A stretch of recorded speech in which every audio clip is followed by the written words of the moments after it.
चलिए क्वेश्चन पूछिए एनसीईआरटी का। एक एनसीईआरटी का बुक दीजिएगा हमको।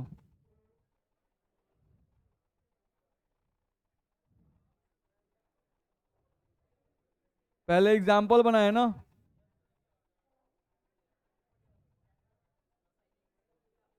चलिए शांत रहिए। यहाँ पर दिया हुआ है उदाहरण 2.1 2.2 ये बनाया हुआ है, और 2.3 बन गया है। जो बनाया हुआ है वो बन गया।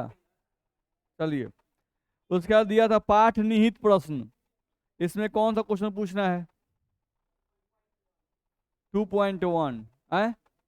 आंसर तो बहुत का मैच नहीं करेगा। बिहार बोर्ड का एनसीईआरटी में बहुत सारा मिसप्रिंटिंग है आपका। आप देखिएगा 2.1 में 22 ग्राम बेंजीन और 122 ग्राम कार्बन टेट्राक्लोराइड होगा। सुधार लीजिएगा आपका जो।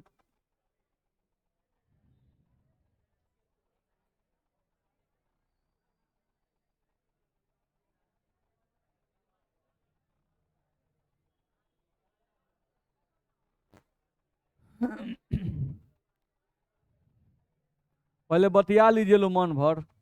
मन भर पहले बतिया लीजिए लो, आराम से पढ़ाया जाएगा। बतिया लीजिए, जब बात खत्म हो जाएगा तब बोलिएगा तो हम पढ़ाना शुरू करेंगे, ठीक है? मन भर बतियाइए पहले। ना बतियाइए आराम से, पहले बतियाइए लीजिए आराम से।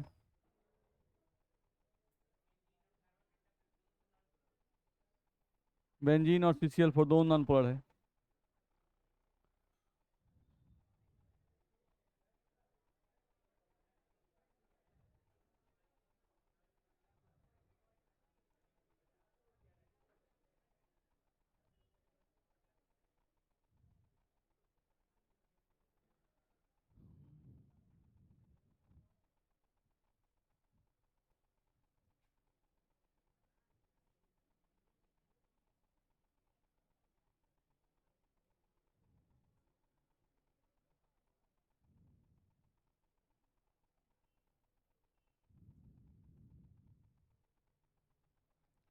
चलिए पढ़ाया जाए। देखा जाए 2.1 नंबर क्वेश्चन में आप देखिएगा जो पाठ निहित प्रश्न है उसमें जो 2.1 नंबर क्वेश्चन है उसमें लिखा हुआ है 22 ग्राम बेंजीन में, यहाँ फिर 22 ग्राम कार्बन टेट्राक्लोराइड लिखा हुआ है, वो मिसप्रिंट है। आपको 22 ग्राम बेंजीन में 122 ग्राम CCl4 लिखना है। बात समझ में आ रहा है? ठीक है, तो ये आपका मिसप्रिंट है। तो आपका जो हिंदी मीडियम का एनसीईआरटी है उसमें मिसप्रिंट आपको मिलेगा, ध्यान रखना है। इंग्लिश मीडियम वाले में मिसप्रिंट नहीं है, हिंदी मीडियम वाले में आपको मिसप्रिंट मिलेगा, सुधारना होगा। तो 2.1 में आपका 22 ग्राम बेंजीन है, ध्यान रखना है।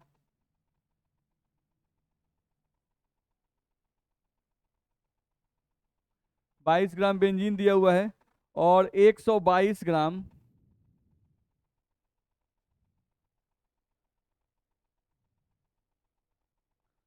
122 ग्राम आपको दिया हुआ है CCl4।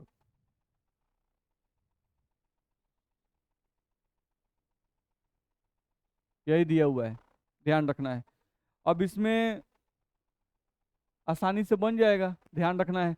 यहां से आप विलियन का भार निकाल सकते थे।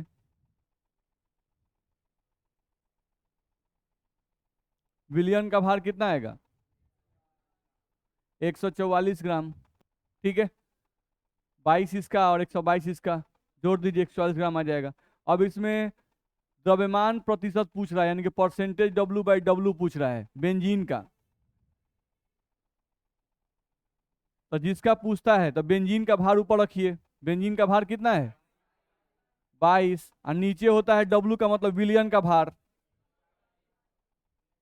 गुने 100। इसी को सॉल्व करना है। फिर आपको पूछा है परसेंटेज W/W CCl4 का, कार्बन टेट्राक्लोराइड का। तो CCl4 का भार कितना है? 122।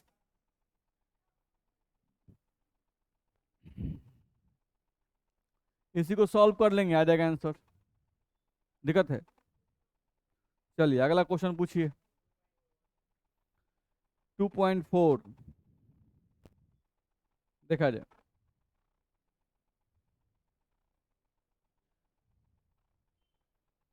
क्वेश्चन नंबर 2.4 लिखा हुआ है यूरिया के 0.25 मोलर। तो हम पहले ही बताए थे जब भी मोलर लिखा रहे तो इसका मतलब क्या होता है, मोलल है।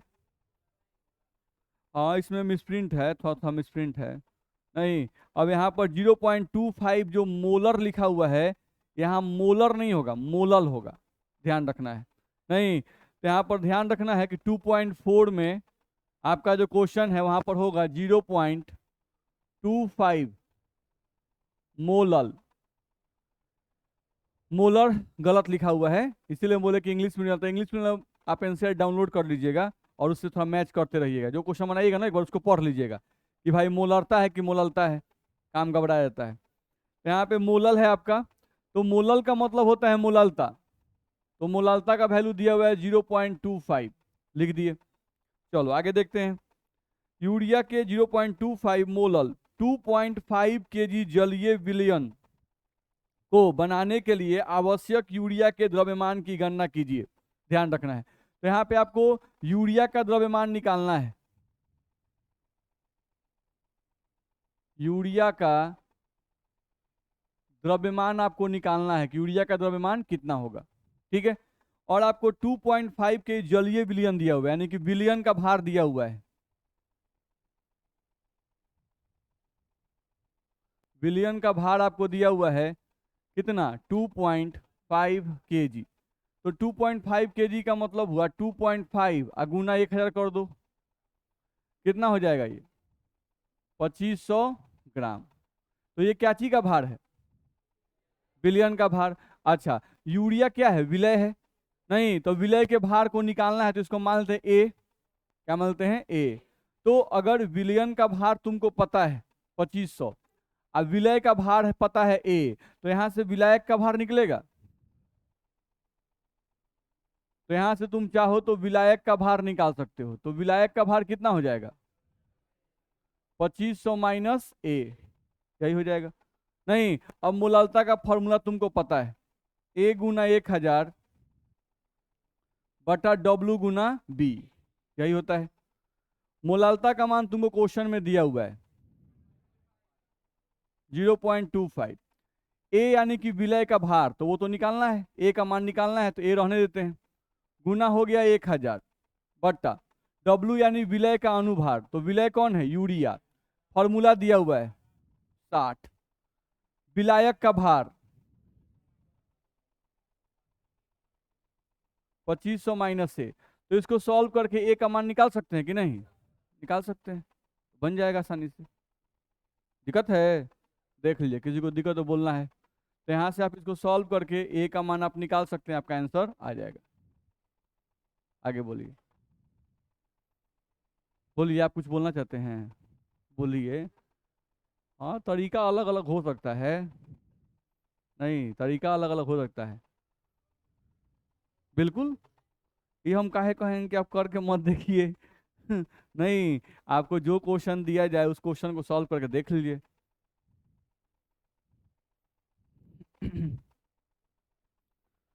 चलिए इसके अलावा कोई क्वेश्चन बोलिए। 2.3 का ख, क, क की ख, क मतलब कबूतर। चलिए तो इसको नोट कर लीजिए, जो लोग सॉल्व करें सॉल्व करिए इसको, तब तक हम आगे बढ़ते हैं, ठीक है। चलिए अगला हम लोग देखें अगर, तो हम लोग को दिया हुआ है 2.3 का क में क्या कर रहा है भाई, लिख रहा है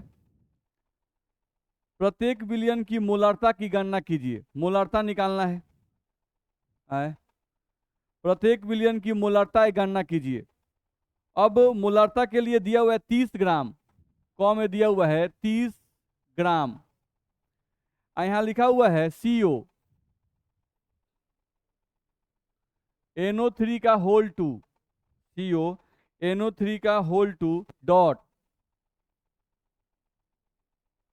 6H2O। 4.3 लीटर विलियन में घुला हुआ है।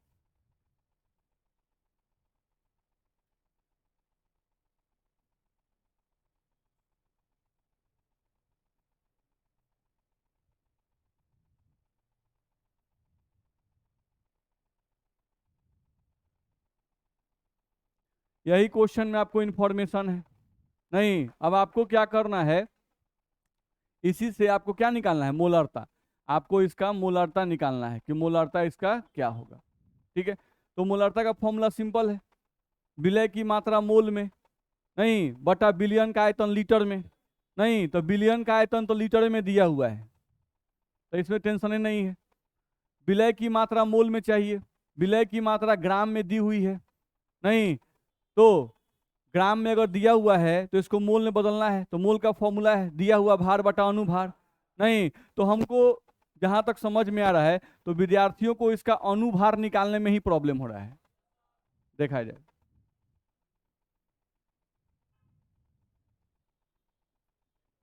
यही दिया हुआ है। कोबाल्ट का अनुभार होता है 59। नाइट्रोजन देखिए 2 इससे गुना होगा, तो 2 गो, एक नाइट्रोजन का भार होता है 14, तो 2 गो नाइट्रोजन का भार 28। ऑक्सीजन जो है यहाँ पर 3 दूना 6 गो हो गया, तो एक ऑक्सीजन का 16, तो 6 गो का 16 छक 96 आ गया।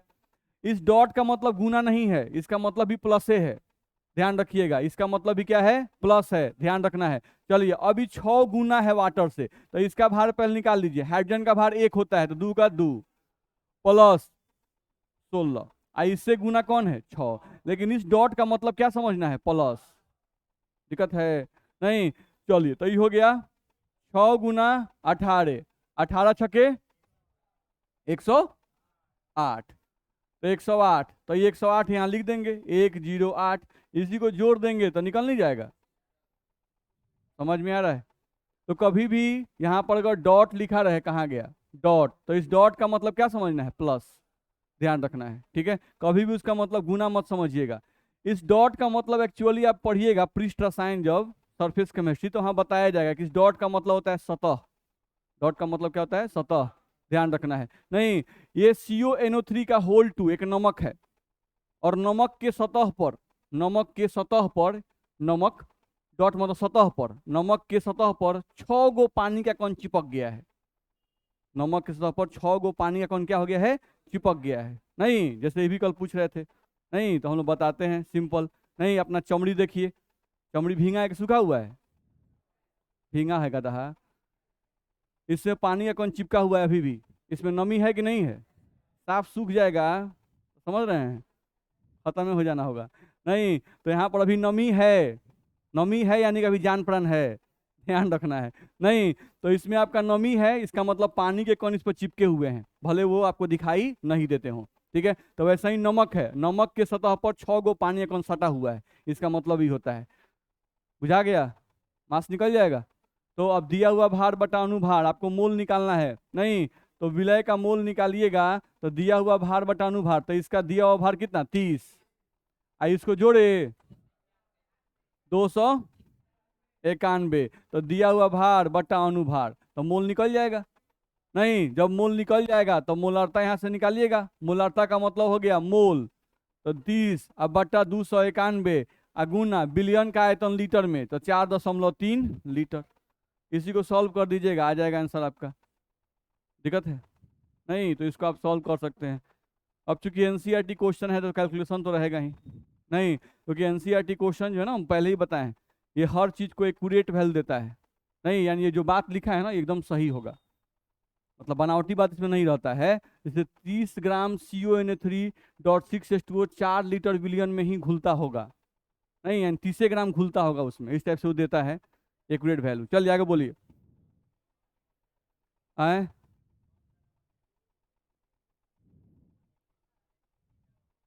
कोबाल्ट नाइट्रेट है,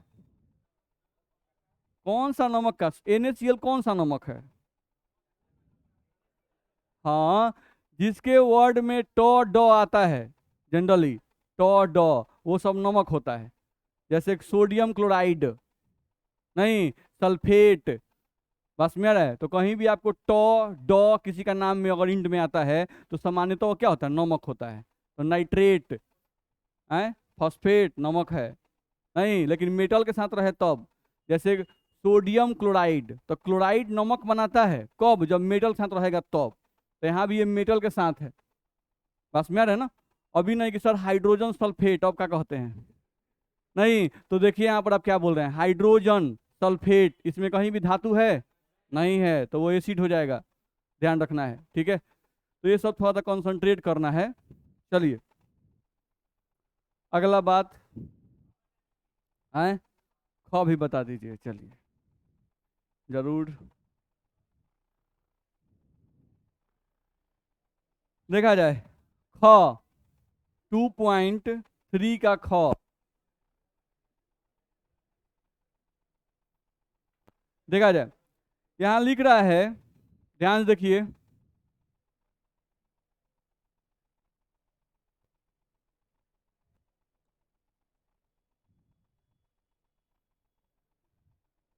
देखा जाए आपको एक विलियन दिया हुआ है जिसका मोलारता आपको दिया हुआ है, M1 का मान दिया हुआ है, कितना दिया हुआ है 0.5 दिया है मोलारता।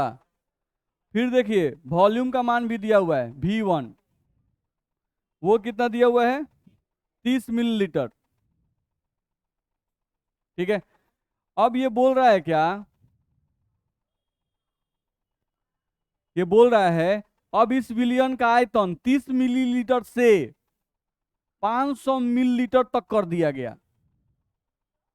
कितना कर दिया गया, 500 मिलीलीटर कर दिया गया। कैसे, तनु करके, यानी इसमें इतना पानी मिला दिया गया कि अब इसका आयतन कितना हो गया 500 मिलीलीटर। बस मेरा तनु कर दिया गया, ठीक है। यानी कि लगभग 470 पानी मिला दिया गया होगा नहीं। तो आपको ये वॉल्यूम V2 दे दिया है। अब बोल रहा है कि M2 का वैल्यू बताए कि M2 का वैल्यू क्या होगा। तो तनु के लिए हम लोग फॉर्मूला बताए थे,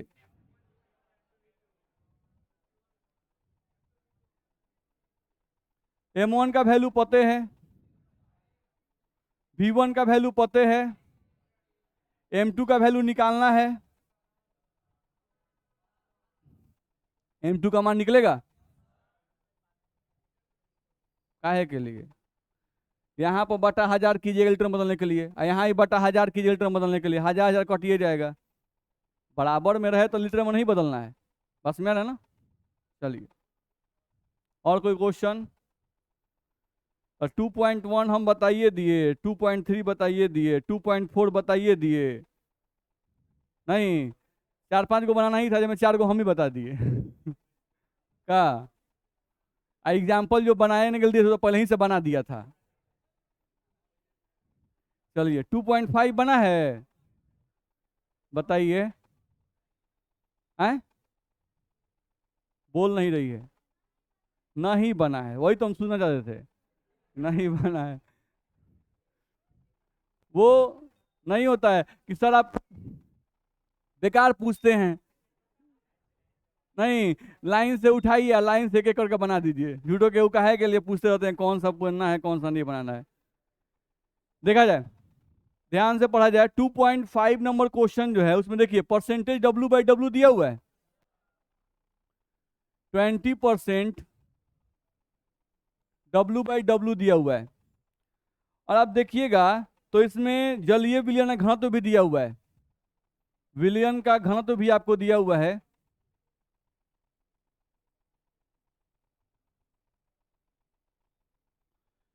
और वो घनत्व आपको दिया हुआ है 1.202 ग्राम पर मिलीलीटर दे दिया है। और आपका जो विलय है वो कौन है, KI, विलय कौन है KI। तो आप यहां से इसका KI का भार निकाल सकते हो। इसका होता है 39 और इसका 127 होता है। तो 9 7 16 हो जाएगा, और 3 2 5 1 6 हो जाएगा, और ये 1 हो जाएगा 166, यही आपको आ जाएगा। तो यहां से आप देखा जाए तो KI विलय है और इसका अनुभार आप निकाल लिए 166। तो हम आपको बताए थे कि कभी भी क्वेश्चन में परसेंटेज W/W दिया रहे, डेंसिटी दिया रहे, और क्वेश्चन में अगर आपसे मोलारता पूछे, नहीं तो आप इसको बना सकते हो। ध्यान रखना है, मोलारता के लिए आपका फॉर्मूला है 10 गुना ए गुना डी बटा डब्लू, यही करना है।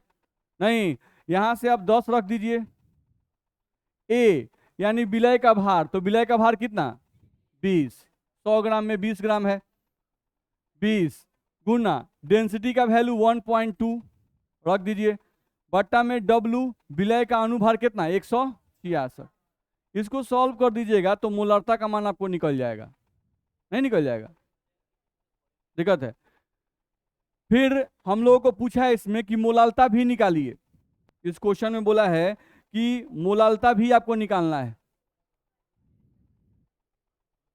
देखा जाए तो अगर आप मोलालता निकालते हैं, समझने की कोशिश कीजिए, तो मोलालता का फॉर्मूला क्या है, ए गुना 1000 बटा डब्लू गुना बी, यही है।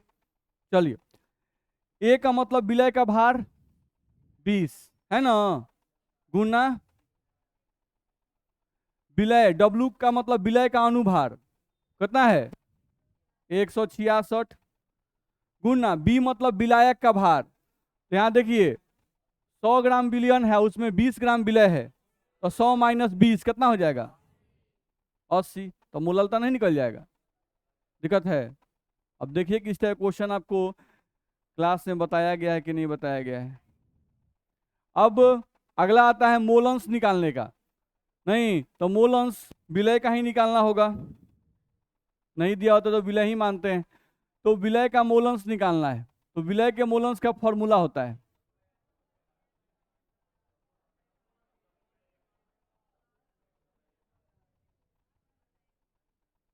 ये फॉर्मूला होता है। अब ध्यान सुनिए, अब हम लोग को W1 यानी विलय का दिया हुआ भार रखना है, नहीं तो विलय का दिया हुआ भार कितना 20, अब विलय का अनुभार 166, 20 प्लस W2 मतलब विलायक का भार, जल है विलायक 80/18, नहीं सॉल्व कर देंगे हम लोग, आ जाएगा आंसर। देख लीजिए, किसी को कहीं दिक्कत तो बोलिए, बन जाएगा, ये परेशानी है। तो इसमें कोई क्वेश्चन भारी नहीं था, सब क्वेश्चन आपका आसान ही था, ध्यान रखना है। चलिए, तो इसके बाद वाला क्वेश्चन आप बना के लाएंगे, जो एक्सरसाइज वाला क्वेश्चन है वो आप लोग बना के लाएंगे। क्वेश्चन अपने से ट्राई कीजिए। अब कुछ बच्चे हैं जो बना के लाए थे, कितने बजे तो सब बना के लाए थे मैक्सिमम, हाँ मतलब मैक्सिमम टच करके लाए थे, नहीं देखिए कुछ लोग हैं इसी क्लास में जो बना के लाए थे, तो थोड़ा सा बनाइए आप अपने से, क्योंकि ये सारे क्वेश्चन जो है ना, ये हूबहू ऐसा बनवाया गया है, बस कैलकुलेशन अलग अलग है, बस मेरा है ना। तो क्वेश्चन आपसे बनना चाहिए, क्वेश्चन भारी होता भी नहीं केमिस्ट्री का, ध्यान रखना है। कम से कम एक बुक आपका एनसीईआरटी जो है उसको तो आप कंप्लीट कीजिए, बात समझ में आ रहा है ना। लीजिए सर, दे दीजिए उनको।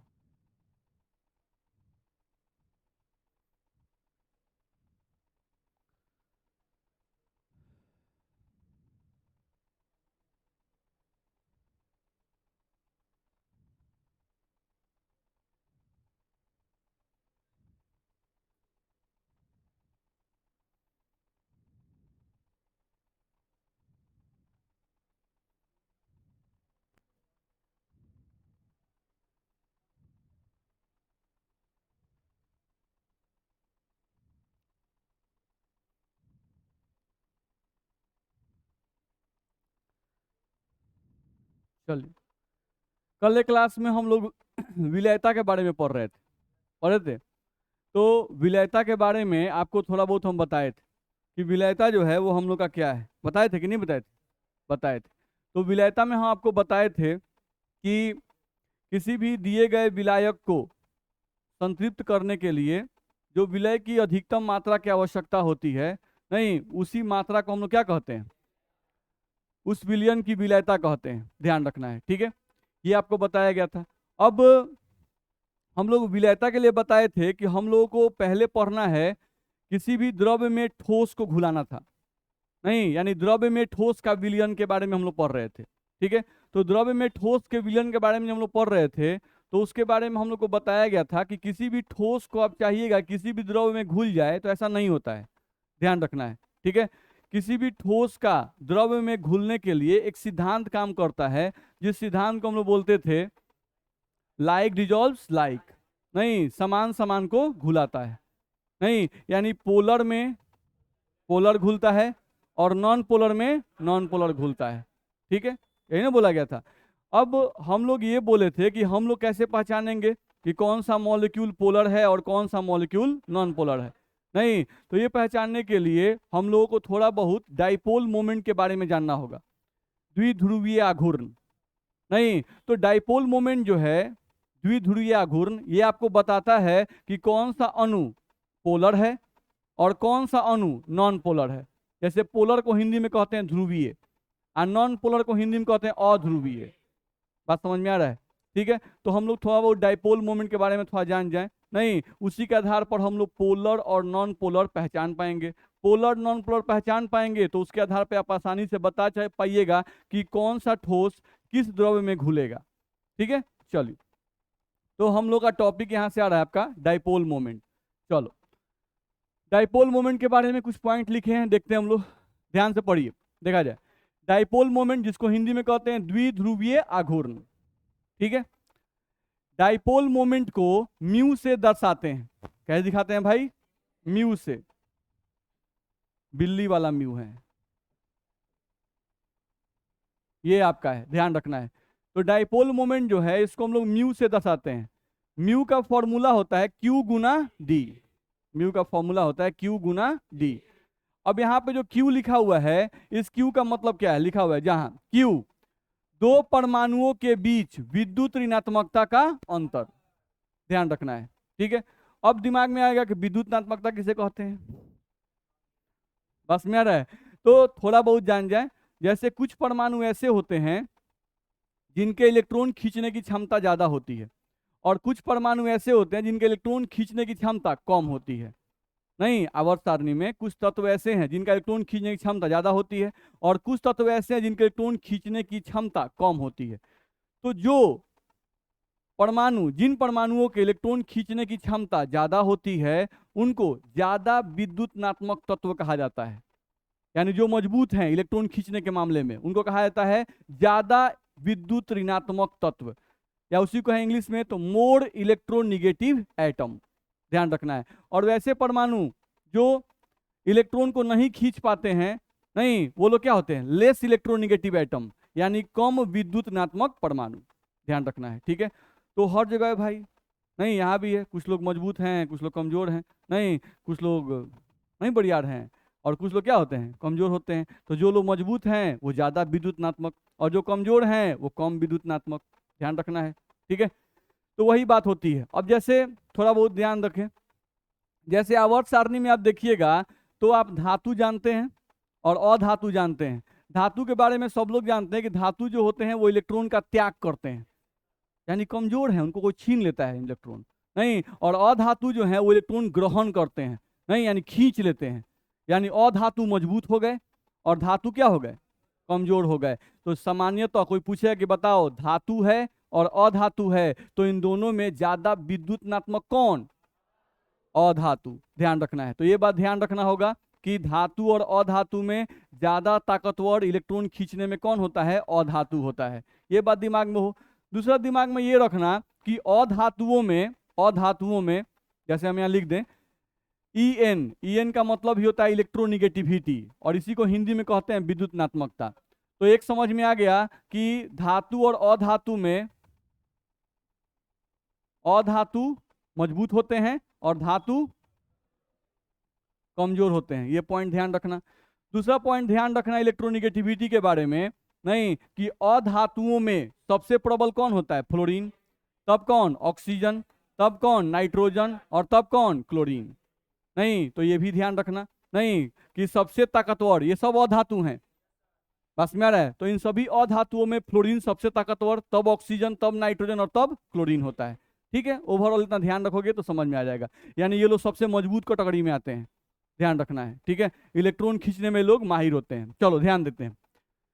तो हम लोग को समझना है डाइपोल मोमेंट, द्विध्रुवीय आघूर्ण, नहीं, डाइपोल मोमेंट को म्यू से दर्शाते हैं, समझ में आ गया। डाइपोल मोमेंट का फॉर्मूला होता है Q गुना D, जहां Q का मतलब होता है दो परमाणुओं के विद्युत ऋणात्मकता का अंतर, ध्यान रखना है, और D का मतलब है दो परमाणुओं के नाभिकों के बीच की दूरी, ध्यान रखना है। जैसे देखो यहाँ पे दो परमाणु बनाया हुआ है, परमाणु गोले गोल ना होता है, नहीं, तो जगाइए, जागो, हम लोरी सुना रहे हैं। पूरा एकदम उल्टे जा रहा है। देखिए यहाँ पर, तो यहाँ पे हम लोग दो परमाणु लिए हुए हैं, देखिए यहाँ पर ध्यान दीजिए, हम लोग यहाँ पर दो परमाणु लिए हुए हैं, और ये रेड कलर जो दिख रहा है वो क्या है, नाभिक, नहीं, तो इन दोनों नाभिकों के बीच की दूरी अगर आप ले लेते हैं, नहीं, तो वही क्या है, D, ध्यान रखना है, दो नाभिकों के बीच की दूरी, तो वही क्या है आपका D, नहीं, तो इस D का मान आप नहीं निकाल सकते हैं, इस D का मान प्रायोगिक तरीके से निकाला जाता है, और क्वेश्चन में आपको इसका वैल्यू दिया रहता है, ध्यान रखना है, ठीक है। सेम एज इलेक्ट्रोनिगेटिविटी जो है, यहाँ पे जो हम लोग Q बोल रहे हैं, नहीं, इलेक्ट्रोनिगेटिविटी का मान ये भी एक्सपेरिमेंटल ही होता है, ये भी आपका एक्सपेरिमेंटल ही होता है, भले इसके लिए स्केल हम लोग पढ़ते हैं, मूलिकन स्केल, पॉली स्केल पढ़ते हैं, लेकिन एक्चुअली ये भी क्या है, प्रायोगिक है। कौन सा आदमी मजबूत है, क्या उसको देख के बताया जा सकता है, नहीं बता सकता है। जगह पर हम फ्लोरीन लिख दिए और कार्बन दोनों परमाणु दे दिया, दोनों तो गोले गोले है, नहीं, तो दोनों गोल है, तो देखने से कैसे पता चले कौन मजबूत कौन कमजोर, जब तक उसके नजदीक नहीं जाएंगे, उसके बारे में पढ़ेंगे नहीं, स्टडी नहीं करेंगे, तब तक कैसे मालूम चलेगा। जैसे दो गो लड़का है, नहीं, दोनों एक दूसरे को देख रहा है, मारपीट करने का मन है, जब तक टकराएगा नहीं दोनों एक दूसरे से, तब पता कैसे चलेगा कौन बढ़िया रहा कौन कमजोर, नहीं, वो तो लड़ने के बाद मालूम चलेगा पतर के मजबूत था, नहीं ऐसा होता है, ध्यान रखना है। तो वही बात यहाँ ध्यान देना है। तो ये दो परमाणु हैं, इन दोनों परमाणुओं के Q के बारे में और D के बारे में टेंशन नहीं लेना है, Q का वैल्यू एक्सपेरिमेंटल है, D का वैल्यू भी एक्सपेरिमेंटल होता है, ये दोनों वैल्यूज आपको दिए रहते हैं, ध्यान रखना है, और उसके आधार पर आप म्यू का मान निकाल सकते हैं, बस गुना करने आना चाहिए आपको, ध्यान रखना है। चलो अब मान लेते हैं जैसे ये कार्बन है और ये क्या है, फ्लोरीन है, नहीं, तो कार्बन और फ्लोरीन में ज्यादा विद्युतनात्मक कौन, फ्लोरीन, क्योंकि अभी सर बताया कि फ्लोरीन भाई सबसे ताकतवर होता है, नहीं, यहाँ पे फ्लोरीन साहब को ही दे दिया गया, तो कार्बन और फ्लोरीन में आपका फ्लोरीन जो है ये मोर इलेक्ट्रोनिगेटिव है, और जो कार्बन है आपका लेस इलेक्ट्रोनिगेटिव है, इन दोनों के बीच में बॉन्ड बन गया, ध्यान रखना है, नहीं, तो यही जो बॉन्ड की लंबाई है वही क्या है, D, ध्यान रखना है, नहीं। अब मान लेते हैं कि कार्बन के विद्युतनात्मकता का मान क्वेश्चन में दे दिया है कि इसका 2 है, इसका वैल्यू दे दिया कि ये 4 है, इसकी ताकत कितनी है 4, इसकी ताकत कितनी है 2, नहीं, तो अब कोई बोलता है Q का मान निकालो, तो Q का मतलब हुआ इन दोनों के विद्युत ऋणात्मकता का अंतर, नहीं, अगर ये मान लीजिए आपका Q2 है और ये आपका क्या है Q1 है, तो Q बराबर क्या होगा, Q2 माइनस Q1, 4 माइनस 2 बराबर 2, दिक्कत है। तो यहां पर आप जो रखिएगा Q का मान वो क्या रखिएगा, Q2 माइनस Q1, इतना में दिक्कत, आगे बढ़ सकते हैं, चलिए। तो डाइपोल मोमेंट के बारे में हम देख रहे थे, अब अगला पॉइंट लिख रहा है कि डाइपोल मोमेंट एक वेक्टर क्वांटिटी है, डाइपोल मोमेंट क्या है, एक वेक्टर क्वांटिटी है, सदिश राशि है, जानते हैं हम लोग। चलो भाई, डाइपोल मोमेंट को दर्शाने के लिए लेस इलेक्ट्रोनिगेटिव से मोर इलेक्ट्रोनिगेटिव की तरफ तीर खींचते हैं, सही बात है भाई, वेक्टर है, डाइपोल मोमेंट क्या है, वेक्टर, अब वेक्टर को रिप्रेजेंट करने के लिए तीर का उपयोग करते हैं कि नहीं करते हैं, करते हैं, तीर में एगो टेल होता है एगो हेड होता है, नहीं, तो टेल साहब को यानी पूंछ को रखना है कहाँ, लेस इलेक्ट्रोनिगेटिव एटम की तरफ, और हेड को कहाँ रखना है, मोर इलेक्ट्रोनिगेटिव एटम की तरफ। जैसे अभी हम लिखे थे कार्बन और फ्लोरीन लिखे थे, तो फ्लोरीन को आप बोल रहे थे कि ये मोर इलेक्ट्रोनिगेटिव है, यानी यह ज्यादा ताकतवर है, और इसको आप लिख रहे थे कि ये लेस इलेक्ट्रोनिगेटिव है। तो अगर ये लेस इलेक्ट्रोनिगेटिव है और कोई बोलता है कि भाई डाइपोल मोमेंट का दिशा खींचो, नहीं, यानी तीर खींचो, तो तीर खींचना होगा तो लेस से मोर, लेस इलेक्ट्रोनिगेटिव से मोर इलेक्ट्रोनिगेटिव की तरफ वेक्टर खींचिएगा। बोलिए दिक्कत है, आगे बढ़ सकते हैं, चलिए अगले पॉइंट पे आइए। देखा जाए तो डाइपोल मोमेंट हमें बताता क्या है, नहीं, तो ये बोल रहा है कि डाइपोल मोमेंट हमें मॉलिक्यूल की पोलैरिटी, मॉलिक्यूल की पोलैरिटी जिसको हिंदी में कहते हैं ध्रुवता के बारे में बताता है। यानी डाइपोल मोमेंट आपको कोई भी मॉलिक्यूल के पोलरिटी के बारे में यानी कि ध्रुवता के बारे में बताता है। यानी डाइपोल मोमेंट आपको बताएगा कि कौन सा अणु ध्रुवीय है और कौन सा अणु अध्रुवीय है। नहीं तो हम लोग कैसे मालूम चलेगा? अगर कोई अणु दे दिया हुआ है तो हमें कैसे पता चलेगा कि कौन सा अणु ध्रुवीय है और कौन सा अणु अध्रुवीय है? तो सिंपल है, अगर किसी अणु के लिए आप डाइपोल मोमेंट का मान निकालिए, डाइपोल मतलब म्यू का मान, नहीं तो म्यू का फॉर्मूला Q गुना D। अगर आप किसी भी अणु के लिए डाइपोल मोमेंट का मान निकालिए यानी Q गुना D कीजिए, अगर उसका वैल्यू क्या आ गया? 0 आ गया। तो अगर वैल्यू 0 आ गया तो समझ जाइए कि वह अणु जो है वो अध्रुवीय है यानी कि नॉन पोलर है। ठीक है, देखिए लिखा हुआ है, यदि किसी अणु के लिए म्यू बराबर क्या हो? 0 आ जाए, ध्यान रखना है, तो वह अणु क्या होगा? नॉन पोलर यानी कि अध्रुवीय होगा। तो कोई भी अगर अणु आपको मिल जाए और उसके म्यू का मान 0 आ गया तो समझ जाइए कि वो क्या है? अध्रुवीय यानी कि नॉन पोलर। याद रहेगा। अगला लिखा गया कि यदि किसी अणु के लिए म्यू का मान 0 नहीं हो, म्यू का मान 0 नहीं हो तो वह अणु पोलर होगा यानी क्या होगा? ध्रुवीय होगा। बोलो दिक्कत है इसमें? बता देंगे ना? नहीं तो डाइपोल मोमेंट के बारे में अभी सिर्फ हम लोग इतना ही पढ़े कि डाइपोल मोमेंट का फॉर्मूला Q गुना D होता है। नहीं, डाइपोल मोमेंट किसी भी अणु के ध्रुवता के बारे में बताता है। अगर म्यू का मान 0 तो अणु नॉन पोलर, अगर म्यू का मान 0 नहीं तो अणु पोलर। दिक्कत है? चलिए अब कुछ अणु का एग्जांपल लिया, जैसे A2 प्रकार के अणु। नहीं तो A2 का मतलब हुआ, देखो तो हम लिख दिए यहाँ से Cl2, Br2, I2, H2, N2, O2 etc।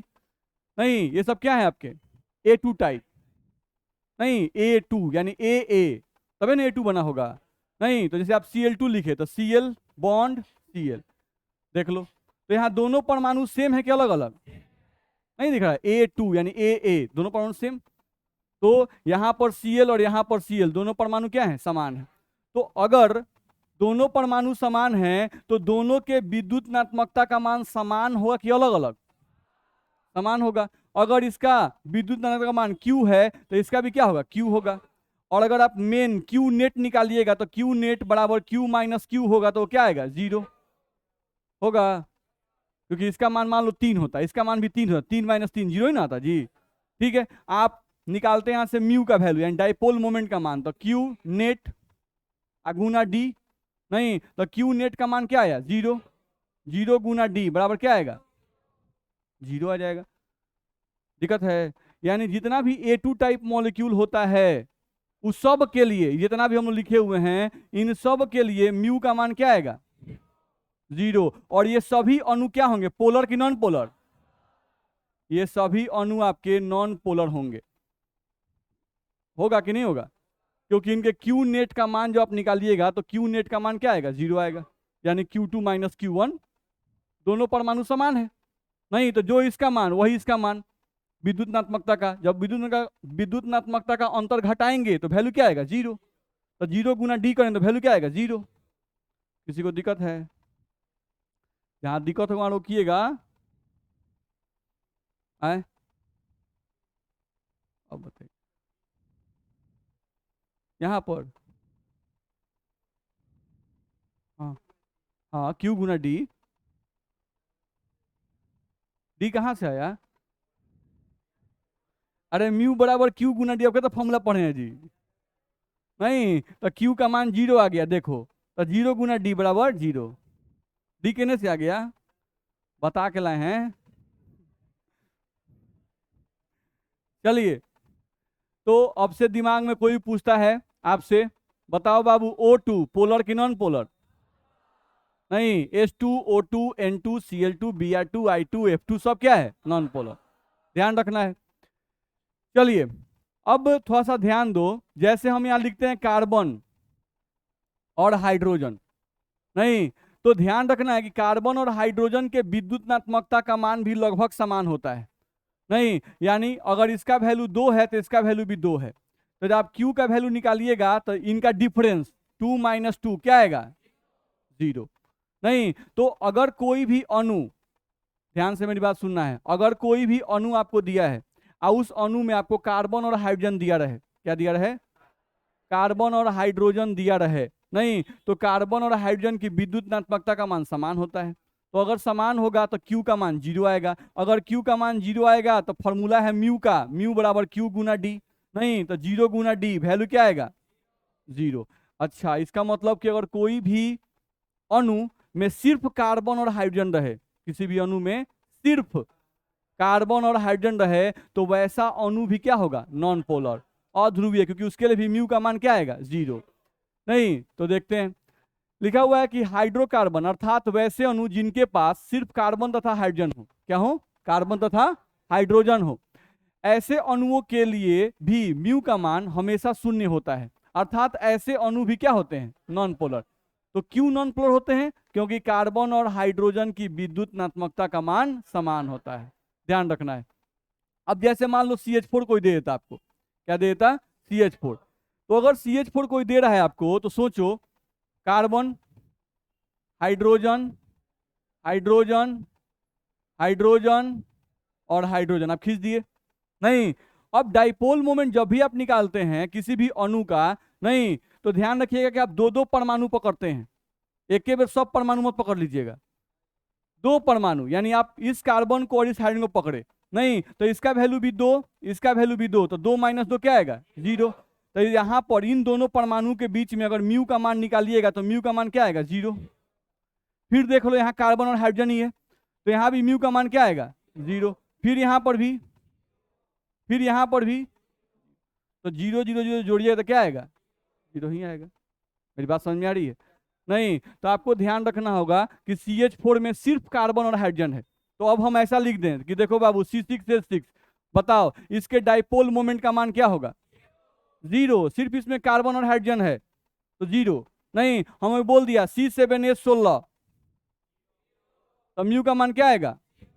क्योंकि सिर्फ इसमें कार्बन और हाइड्रोजन है, संख्या से कोई मतलब नहीं है। अगर किसी अणु में सिर्फ कार्बन और सिर्फ हाइड्रोजन है तो उसके म्यू का मान क्या? 0। मेरी बात समझ में आ रही है? नहीं, अब हम ऐसा लिख दे, हट सब कर रहा है, इसमें खाली कार्बन हाइड्रोजन है, नहीं है, तो इसके म्यू का मान नॉट इक्वल्स टू 0। नहीं, यानी ये मॉलिक्यूल पोलर हो जाएगा, बस में आ रहा है। और ये सब म्यू 0 है तो ये सब क्या होगा? Non polar.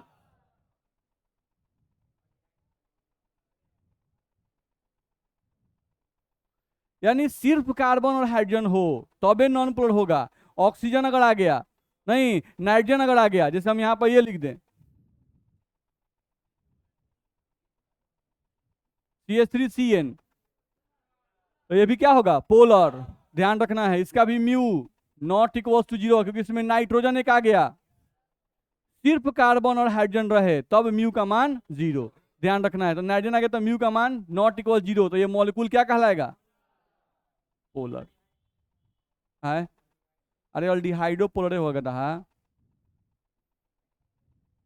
वो आ नहीं आगे इसमें, तो ये सिर्फ अल्डिहाइड है, इसमें हम अदर फंक्शनल ग्रुप कुछ भी नहीं लगाए हैं, इसका नाम एसिटल्डिहाइड है।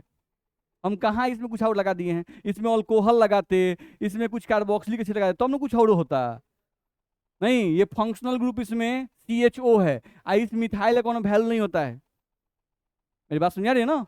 इस मिथाइल का कोनो वैल्यू नहीं होता है। जैसे ही आपके पिताजी आएंगे ना, आपका वैल्यू डाउन, चुपचाप बैठे रहिए, वो गलत बोल रहे हैं तो जी, समझ में आ रहा है? तो यहाँ पर आपको ध्यान रखना है, इसमें सिर्फ अल्डिहाइड ही है, ये सिर्फ अल्डिहाइड का होता है। CHO लिख दें, सिर्फ अल्डिहाइड, ये सिर्फ अल्डिहाइड थोड़े होगा। इसका फ्री बैलेंस, कार्बन 4 बॉन्ड बनाता है तो इधर कुछ लगाइएगा ना जी, नहीं H लगाइएगा तो फॉर्मल्डिहाइड, CH लगाइएगा तो एसिटल्डिहाइड। मेरी बात समझ में आ रही है? चलिए, तो आपको ये समझ में आ गया। तो आपको कोई पूछता है कि अल्डिहाइड तो क्या होगा? पोलर। मेरी बात समझ में आ रही है? थोड़ा सा ध्यान दीजिए, हम लोग को ध्यान रखना है कि जैसे हम लोग पोलर पोलर बोले जा रहे हैं, नहीं लेकिन केयर करना है। आप अगर ध्यान दीजिएगा यहाँ पर, तो यहाँ पर क्या लिखा हुआ है? CH3OH। नहीं तो अभी तो हम पढ़ाए कि कार्बन हाइड्रोजन वाला जो भाग होता है वो नॉन पोलर होता है। नहीं तो इसमें ये भाग क्या है? Non polar. और ये वाला भाग जो है वो पोलर जाता है। मेरी बात समझ में आ रही है? नहीं तो पोलर जो होता है वो हमेशा नॉन पोलर पे कुछ डोमिनेट कर जाता है, छोटा भी होगा ना पोलर भाग, नहीं तो वो नॉन पोलर भाग पे हावी हो जाता है। मेरा बात समझ रहा है? जैसे पढ़ाई बहुत अच्छी चीज है, नहीं फिल्म देखना उतना अच्छा चीज नहीं है अभी आपके लिए, बस में रहा है।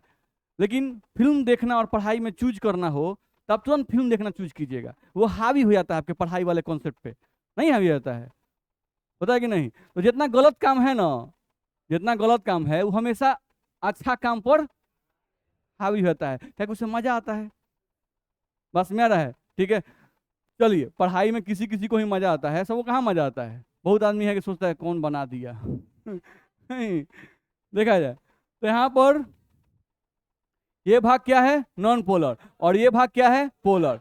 तो जनरली ऐसा होता है कि पोलर वाला भाग जो है वो नॉन पोलर भाग पे क्या होता है? हावी होता है। इसलिए इस मॉलिक्यूल को आप जनरली पोलर कह देते हैं। ये मॉलिक्यूल क्या है आपका? पोलर है। लेकिन क्या ये 100% पोलर है? 100% पोलर नहीं है। अब जैसे हम यहाँ CH3OH लिखे, अब यहीं देखो CH3 CH2OH लिख दें, नहीं तो देखो तो अब नॉन पोलर भाग बड़ा नहीं हो गया, अब पोलर भाग छोटा है, फिर भी इसको पोलर कहते हैं, फिर भी तो क्या कहते हैं? पोलर कहते हैं, ध्यान रखना है। ठीक है, ये नॉन पोलर भाग बड़ा हो गया, ये भाग क्या हो गया? छोटा हो गया, नहीं फिर भी ये मॉलिक्यूल जो है वो पोलर कहलाता है, ध्यान रखना है। तो हमेशा केयर करना होगा कि अगर कोई पोलर भाग आ जाता है तो वो बड़े से बड़े नॉन पोलर भाग को भी क्या करता है? पोलर कह देता है। हाँ, लेकिन अब कोई पूछे कि बाबू सर ये बताइए कि इसमें और इसमें इन दोनों में पोलर कौन ज्यादा है, तो ये नीचे वाला ज्यादा पोलर होगा, ये कम पोलर होगा। पोलर दोनों है, क्योंकि OH आ गया, अगर एक भी नॉन पोलर में एक भी पोलर आ गया तो उस पूरे मॉलिक्यूल को पोलर बना देता है, ध्यान रखना है। पूरे मॉलिक्यूल क्या करता है? वो पोलर बना देता है। अब ये हो सकता है कि उसकी पोलरिटी का वैल्यू जो है आप जब कंपेयर कीजिएगा तो इसका पोलरिटी का वैल्यू क्या होगा? ज्यादा होगा, और इसके पोलरिटी का वैल्यू क्या होगा? कम होगा। मेरी बात समझ में आ रही है? ठीक है, जैसे मान लो हम यहाँ लिखे हैं CH3CN, ये सब इसलिए डील कर रहे हैं कि NCERT पे क्वेश्चन दिया हुआ है, ध्यान रखिएगा 23, 24, 25, 26 4 क्वेश्चन है इस पर। ठीक है, तो CH3CN दिया है, सेम यही क्वेश्चन है, और CH3OH दिया हुआ है, CH3OH दिया हुआ है। अब इन दोनों में पूछा है कि कौन ज्यादा पोलर है? नहीं, CH3CN है और CH3OH है, इन दोनों में ज्यादा पोलर कौन है? CH3OH ज्यादा पोलर होगा, ध्यान रखना, ये मोर पोलर होगा। ध्यान से मेरी बात को सुनिएगा और ध्यान से याद रखिएगा, क्योंकि हर एक चीज से क्वेश्चन है। और ये जो होगा इसके रेस्पेक्ट में ये क्या होगा? लेस पोलर, यानी इसकी पोलरिटी क्या होगी? कम। ऐसा क्यों हुआ? नहीं तो समझ सकते हैं, देखो यहाँ पर नाइट्रोजन है और यहाँ पर कौन है? ऑक्सीजन। और अभी हम कुछ देर पहले विद्युतात्मकता पढ़ा रहे थे तो हम बताए थे कि फ्लोरीन सबसे ज्यादा, तब ऑक्सीजन,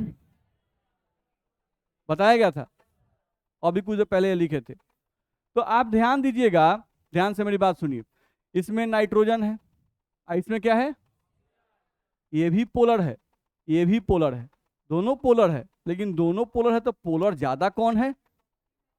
बस में आ रहा है? तो ऑक्सीजन वाला ज्यादा पोलर है, नाइट्रोजन वाला कम पोलर है। क्यों? क्योंकि यहां देखिए ऑक्सीजन और नाइट्रोजन में ताकतवर किसको बताया गया है? ऑक्सीजन को। तो जो ताकतवर होगा वो पोलरिटी ज्यादा बढ़ा देता है, नहीं जो ताकतवर होगा वो पोलरिटी ज्यादा बढ़ा देता है।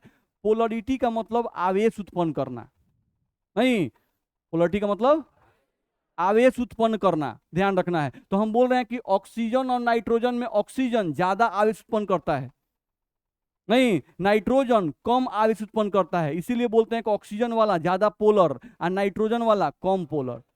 मेरा बात समझ में आ रहा है?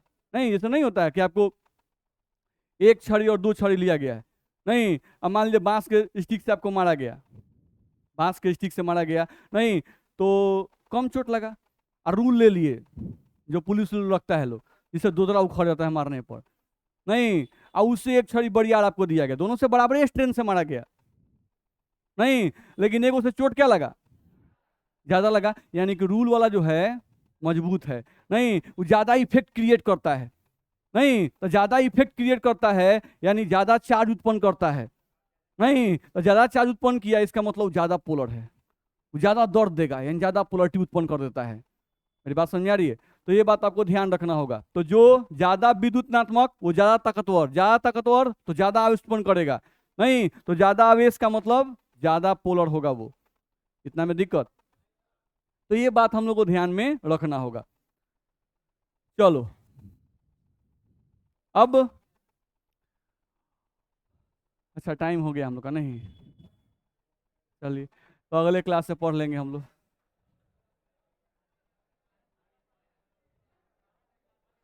हाँ 1 मिनट रुक जाइए, आइए इधर 1 मिनट। हाँ ध्यान दीजिए थोड़ा सा, हम लोग इसमें, आप इंस्पिरेशन का ऐप सब लोग डाउनलोड कर लिए होंगे, कर लिए हैं। अब इसमें करना क्या है, जैसे कि हर एक सब लोग डाउनलोड कर लेंगे, सब लोग अपना नंबर ऐड करवा लेंगे, और हम लोग जैसे कि केमिकल काइनेटिक्स चैप्टर है, इसके बाद रासायनिक बलगत की, नहीं उसका एक वीडियो अभी डाला गया है, अब देखना शुरू कीजिए, बस में आ रहा है। और उसका फेयर यानी अलग कॉपी आपको बनाना है, नहीं, और उस चैप्टर को भी धीरे धीरे आपको करना है। तो हम लोग 2 दिन 3 दिन में एक वीडियो डालेंगे, आप आराम से उसको फेयर कीजिए और आराम से उसको याद कर चलिए, बस में आ रहा है। तो केमिकल काइनेटिक्स अपना खोजिएगा, उसमें रासायनिक बलगत की केमिकल काइनेटिक्स ऐप में खोजिएगा, उसको खोलिएगा, उसका एक वीडियो डाला गया है, उस वीडियो को अब अलग कॉपी में फेयर करना शुरू करना है, ठीक है। उसका क्वेश्चन सब क्लास में करवाएंगे, उसमें लॉग का यूज है वो सब क्लास में करवाएंगे, लेकिन थ्योरी आपको धीरे धीरे कंप्लीट करते चलना है। हम लोग कोशिश करें कि हम लोग का सितंबर के पहले सिलेबस कंप्लीट हो जाए, तो थोड़ा सा आप भी मेहनत कीजिए, हम भी मेहनत करेंगे, ठीक है। तो उसको आप लोग ध्यान शुरू कर दीजिएगा। चलिए।